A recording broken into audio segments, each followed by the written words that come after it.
இந்தியாவிலேயே அதிகமாக இளம் விதவைகள் இருக்கக்கூடிய மாநிலமாக தமிழ்நாடு மாறிக்கொண்டிருக்கிறது. காரணம் நான் சொல்லவா? வேற யாரு? நான் தான். கரெக்டா அங்கேயே துப்பிட்டானே. இளம் விதவைகள். ஏன்னா பார்த்தா என்ன சந்தேகப்படுற? அதே இவன் ஏன் இப்படி பண்றான்னு எனக்கு தெரியல. இங்க குடிப்பழக்கம் ஒவ்வொரு நாளும் மதுவுக்கு அடிமையாக கூடிய அந்த நிலை அதிகரித்தே கொண்டே போகுது.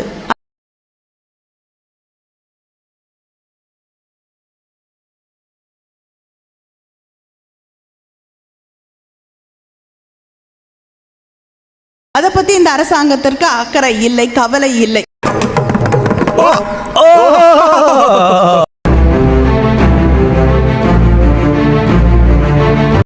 என்ன கோட்டச்சாமி?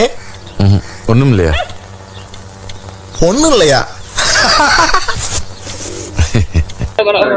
மதுவிலக்கு கொண்டு வந்து சொன்னீங்க. ஆனா சர்டிபிகேட் வந்து கரூர்ல வந்து சிறப்பா மது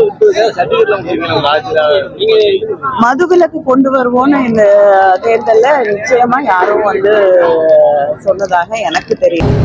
ஓ அப்படியா விஷயம்? ஒரு நிமிஷம். உடல்நிலை பாதிக்கப்படாத அளவுக்கு மதுவிலக்கு கொள்கை அமல்படுத்தப்படும். எங்க ஊர்க்கா சொல்லு. உடல்நிலை பாதிக்கப்படாத அளவுக்கு மதுவிலக்கு கொள்கை அமல்படுத்தப்படும். மர்க்கா சொல்லு. மதுவிலக்கு கொள்கை அமல்படுத்தப்படும். மர்க்கா சொல்லு. மதுவிலக்கு கொள்கை அமல்படுத்தப்படும். மதுவிலக்கு கொள்கை அமல்படுத்தப்படும். அட வெக்கம் கட்டுவீங்களா? இதுக்கு எதுக்குடா வெள்ளையங்கிலி மாலைன்னு? இதுக்கு ஒரு 4 பேர்த்த மூத்திரத்தை வாங்கி மடக்கு குடிக்க வேண்டியதானே? ஏன்டா இந்த வேலை பாக்குறீங்க? இது விட பெசலைட் ஒண்ணு இருக்கு. கூவுடா. திமுக ஆட்சிக்கு வந்தால் மதுவிலக்கு அமல்படுத்துவதற்கான நடவடிக்கைகள் மேற்கொள்ளப்படும் என திமுக தலைவர் மு க ஸ்டாலின் தெரிவித்துள்ளார்.